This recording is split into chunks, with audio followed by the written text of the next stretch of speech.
gracias por continuar en sintonía con Despierta RD a esta hora de la mañana, a las 7:37 minutos. Gracias a todos los que se suman también a esta transmisión de Despierta RD. Ahora ha llegado el momento de conversar con Miguel Bejarán, quien es director de Desarrollo Fronterizo, director de la Dirección General de Desarrollo Fronterizo, para decirlo de manera correcta. Así es. Muy buenos días y bienvenido a Despierta RD. Muy bien, buenos días. Gracias por invitarme a este espacio.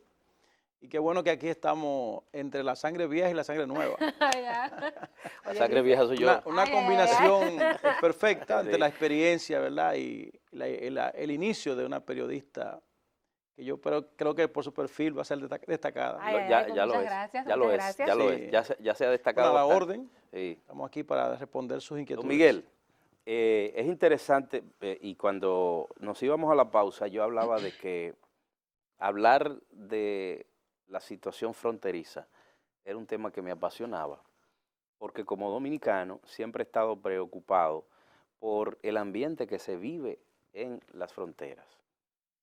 ¿Qué ha pasado con la ley de incentivo de desarrollo fronterizo? ¿Cuál es la realidad?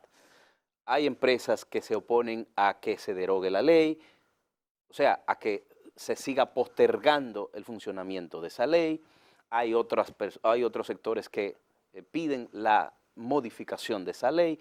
¿Cuál es la realidad de la aplicación de la ley y de su efectividad? Bueno, te voy a decir primero lo que ocurre con la ley y después te voy a hablar de mi posición con respecto a la ley. Exacto. Esa ley, la 2801, que es como se llama realmente, ya está llegando a su etapa final. En el 2021. Esa ley fue creada por 20 años. Por 20 años, en el 2001. Excepto las empresas que se instalaron en los primeros 5 años. Okay. Supongamos que una empresa se instaló Del 2001 al 2006, por ejemplo. Se instaló en el 2005, por ejemplo. A esa empresa le quedaban 20 años. O sea, que esa empresa caducan en el 2026 o 25. Okay. Y es una empresa que ha venido a llenar un papel. Se han creado más de 10.000 empleos, a pesar de que muchas empresas han hecho el esfuerzo de existir, luego han quebrado. Porque mucha gente cree que esa ley es una panacea, y no es así. Esa ley viene siendo una compensación a las dificultades, a las desventajas que existen en la frontera. No hay manera de que una empresa se instale en la frontera si no es bajo el amparo de una ley de incentivos. Porque la verdad es que cuando una empresa se instala, un empresario quiere invertir, hace un estudio de mercado, hace un estudio de factibilidad. Y hay muchos factores que dificultan que una empresa se instale en la frontera. Fundamentalmente la distancia a los centros de consumo. Porque no es una ley de exportación, es una ley que está hecha fundamentalmente para la República Dominicana. Exacto. Y cuando se hace el estudio de factibilidad, se toman en cuenta la distancia, la disponibilidad de mano de obra, la disponibilidad de servicio, la distancia al mercado, repito. Y todo el mundo conoce que la frontera tiene una característica. Primero que es lejos de los centros, de los polos de desarrollo. Aquí hay 3 polos de desarrollo fundamentales: Santiago, Santo Domingo y el este. Bávaro, Punta Cana. Y esos 3 polos están a grande distancia de la frontera. Y esa ley lo que viene es a compensar esa deficiencia, esa desventaja que hay. Y eso ha permitido que algunas empresas sobrevivan, las que han sido más eficientes, pero las que no han sido eficientes quiebran. Entonces no es culpa del Estado que hayan quebrado, es culpa de una falta de gerencia. No, es culpa de las desventajas. No todas tienen las posibilidades de... Yo conocí una empresa, por ejemplo, de metalmecánica, que fabricaba muebles de hierro. Y esa empresa, el dueño de la empresa me contó una vez, que para él nombrar 50 empleados, para encontrar 50 empleados, tuvo que pasar por sus manos más de 500 empleados en menos de 6 meses. Las personas iban, entraban a la empresa, lo entrenaban, pero luego no soportaban el estrés que le generaba una empresa de esa magnitud. ¿Qué significa eso? Bueno, que en la frontera las características de la vida de la gente, casi nómada, cuando lo someten al rigor de una fábrica, no lo soportan. Son cosas que existen Están acostumbrados realmente. al motoconcho, al trabajo Al informal. trabajo agrícola, al trabajo informal, a la vida quizá suave, y entonces eso dificulta a la empresa en conseguir recursos humanos. Pero eso hablando de los obreros, cuando te hablo de los recursos técnicos, mucho menos. O sea, no es fácil encontrar un electricista de alta calidad, no es fácil encontrar un electrónico. Hay que llevarlo desde las grandes urbes. Y eso le encarece la mano de obra, porque usted lleva a una gente de la Hay que capital pagarle más. a Montecristi o a Pedernales, hay que pagarle más dinero, hay que darle vivienda, hay que facilitarle una serie de cosas que esa persona necesita para poder compensar también su sacrificio, porque no es lo mismo ir de la capital a vivir a Pedernales o a Montecristi o a Dajabón. Sin embargo, hay quienes consideran que a casi 20 años de haberse promulgado esta ley, la zona fronteriza continúa en desventaja, como usted mismo ha dicho. La pobreza sigue siendo marcada, no hay ningún desarrollo prácticamente. Entonces, sus detractores entienden que no debe haber una modificación en pro de que continúe esta legislación. Los que detractan la ley no lo hacen por patriotismo, No lo hacen por lo patriotismo. hacen por intereses.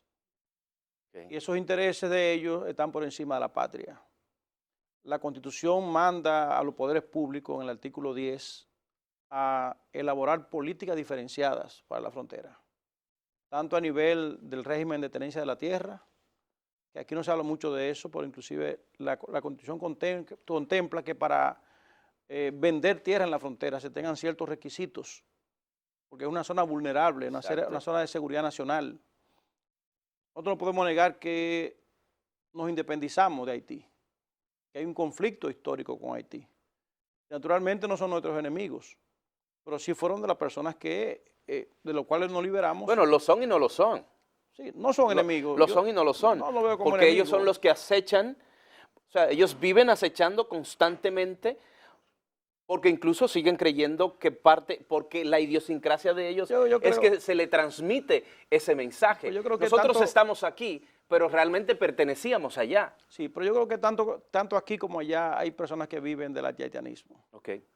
Bueno, pero yo no soy anti-haitiano, que se sepa. No me refiero Lo que sí creo es que ese sentimiento se mantiene hay vivo. un sentimiento vivo, hay un sentimiento allá y aquí que muchas veces raya en lo irracional. Creo que somos dos pueblos con cultura diferente, con lengua diferente, con economía diferente. Pero ¿cómo se puede ser irracional? ¿O cómo se puede no ser irracional?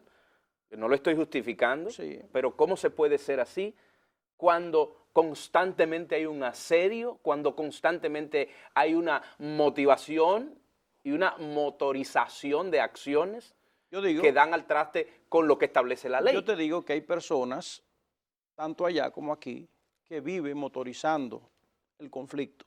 Yo lo creo. En vez de aportar a las soluciones. Yo lo creo. Yo soy de lo que creo que los haitianos, muchos de ellos que viven en República Dominicana, hacen sus aportes a la economía dominicana. Claro. Y que llenan un vacío en ciertos renglones de la economía que el dominicano no está dispuesto a hacerlo en este momento. Por ejemplo, te digo algo. Si mañana dijéramos que sacáramos todo el haitiano del país, la economía agrícola se caería a su mínima expresión. Porque no nos hemos preparado para eso.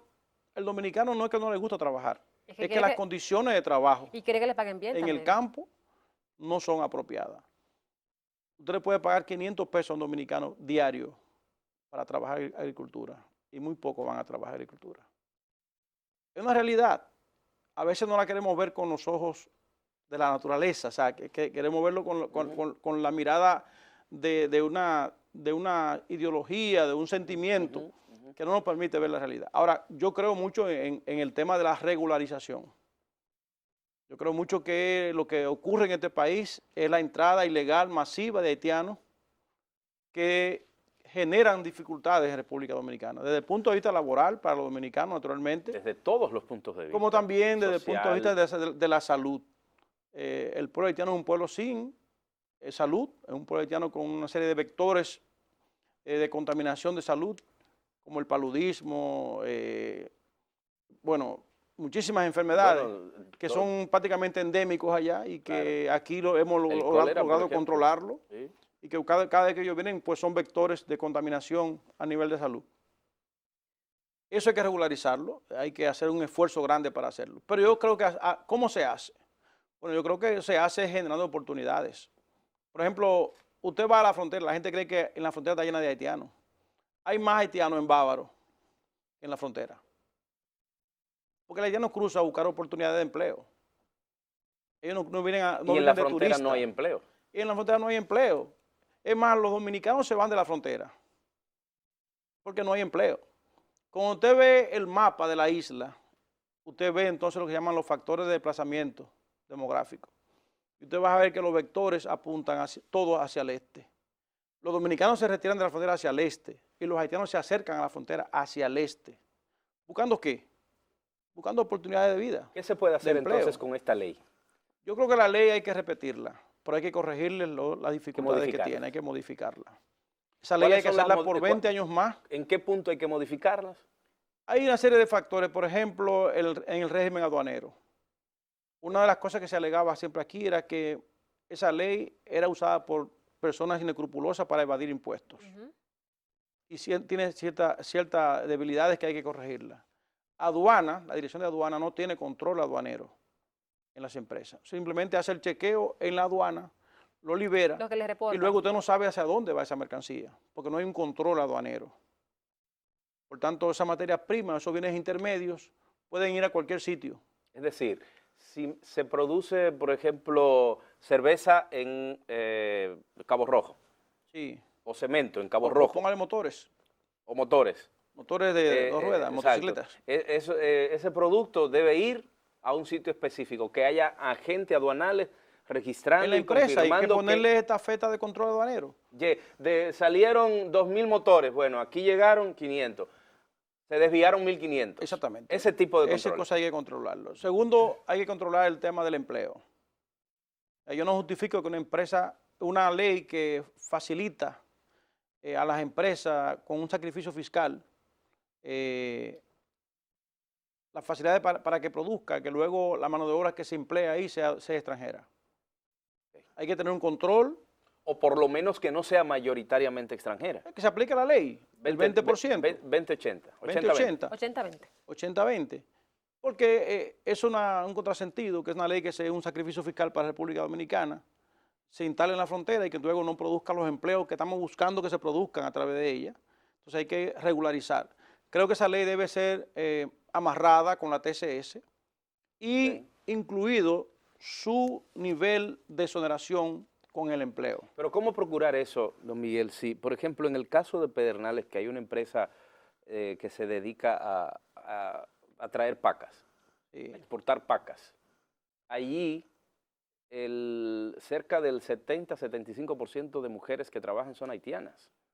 Bueno, o sea, ¿cómo lograr eso si las dominicanas no quieren hacer eso? Se logra modificando la ley. Cuando usted amarre que el nivel de exoneración está ligado al empleo y que usted lo controle por la TCS, automáticamente usted dice, por cada empleo que me genere te exonero $50,000, por ejemplo. O tantos dólares. Un cálculo, eso se hace a nivel estadístico. Claro. Entonces las empresas van a estar obligadas a contratar dominicanos. Porque, ¿qué sentido tiene que nosotros generemos un sacrificio fiscal, una inversión del Estado? Cuando no se va a traducir. Cuando no se va a traducir en beneficio de los dominicanos. Esa ley lo que procura es generar oportunidades para los dominicanos en la frontera, para que no abandonen la frontera. Luego, si no generamos esas oportunidades y al final los empleos que generamos se los damos a personas que no son dominicanos, estamos haciendo el negocio del capaperro, como dice. En este momento, perdón Patricia, en este momento se discute la modificación de la ley, ¿no se ha abierto esa mesa de diálogo? Sí hay propuestas sometidas, creo que ya caducaron, perimieron en el Congreso. Creo que deben ser reintroducidas. El presidente de la República varias veces ha mandado a hacer proyectos de ley. Nos hemos juntado diferentes instituciones para trabajar ese tema. Hay propuestas construidas desde el gobierno. El presidente sabrá en qué momento, desde el Poder Ejecutivo, creo que debe tomar la voz cantante en este proceso. Creo que el presidente no debe concluir su periodo de gobierno sin dejar claramente establecido que esa ley debe ser una prioridad para la frontera. Así como él ha ido todos los domingos al campo y que ha hecho unas grandes visitas a la zona fronteriza, lo cual le agradecemos. debe también dejar una vía legal para motivar, para motorizar la inversión extranjera o la inversión dominicana en la frontera. Creo que esa ley es necesaria, creo que es justa, además, porque es una compensación que se hace, y simplemente retomándola y modificando aquellos aspectos que creo que son, que pueden ser distorsionantes de la economía, entonces esa ley tiene viabilidad. Tiene viabilidad. Yo quisiera saber, en estos 7 años que usted lleva ocupando la Dirección General de Desarrollo Fronterizo, ¿cuáles son los desafíos que le quedan en caso de que usted salga de este puesto? ¿Y cómo ha logrado beneficiar la vida de las personas que viven en la frontera en estos 7 años? Mira, nosotros trabajamos fundamentalmente 3 ejes de trabajo. Está el eje de construcción, de mejora de las condiciones de vida de la gente, que fundamentalmente lo hacemos a través de la mejora de caminos vecinales, de la mejora de carreteras, calles, del trabajo en el campo, facilitándole a los productores la construcción de lagunas, pozos tubulares. O sea que usted ha participado directamente en esas visitas sorpresas. Cuando el presidente me invita. Okay. Porque la agenda la hace él generalmente anda con el sector agropecuario. Sí. Okay. Nosotros no somos exactamente el sector agropecuario. Claro que no.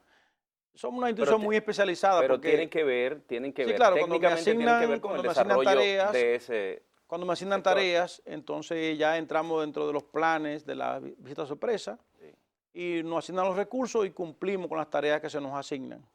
Sí, nos han asignado varias tareas y las hemos cumplido al 100%. Patricia hablaba de asignatura pendiente en ese orden. Entonces, yo pienso que los desafíos fundamentales están con el tema de la juventud. Nuestra juventud se va de la frontera. Cuando usted mira la pirámide poblacional de la frontera, hay un comportamiento anómalo. Usted va a ver que entre los 18 años y los 35 años, que la juventud, a partir de que termine el bachillerato, busca una salida obligada o casi obligada. No encuentra de la frontera. opción. Claro. No encuentra oportunidades de estudio, muchas veces no encuentra oportunidades de trabajo y termina yéndose a los centros de consumo. De lo que estamos hablando, los polos de desarrollo. Miguel, de lo que estamos hablando es de que en esas provincias fronterizas hay que instalar centros de Infotep, centros universitarios, sí, empresas que generen justamente esos empleos para asegurar ese personal humano ahí. Sí, de eso estamos hablando. Así es. De eso estamos hablando. Estamos también hablando de aprovechar el gran potencial agrícola que tiene y minero que tiene la frontera. En la frontera hay recursos mineros vastos, tanto a nivel de la pequeña minería como a nivel de la minería industrial, que deben ser retomados. ¿Cuáles zonas específicamente? Bueno, Pedernales, Dajabón, por la zona de Loma de Cabrera, Restauración, hay oro. Entonces, en Pedernales hay bastantes recursos mineros que deben ser retomados. Hay una investigación sobre la existencia de tierras raras que debe culminarse, porque si realmente existen tierras raras en la frontera, eso va a ayudar muchísimo a la economía dominicana. ¿Qué son tierras raras?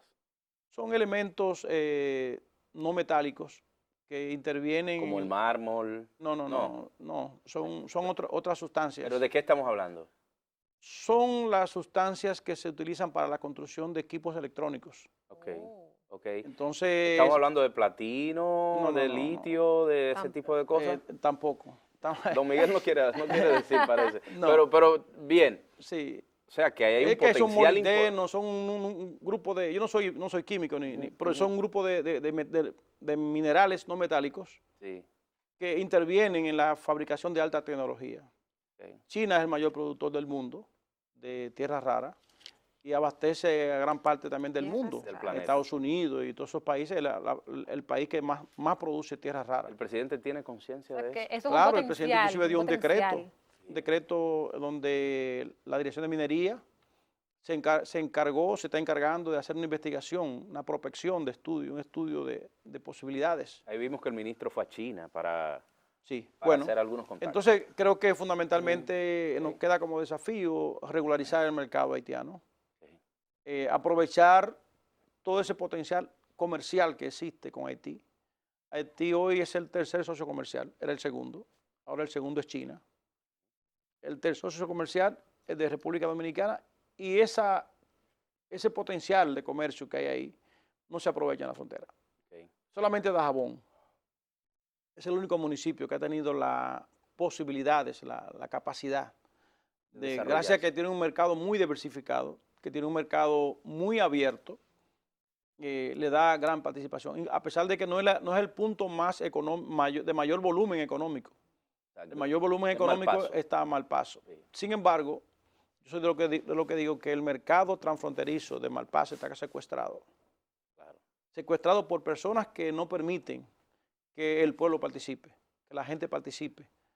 Y entonces, esa oportunidad de mercado que hay ahí debe ser aprovechado por los fronterizos. ¿De lado y lado, don Miguel?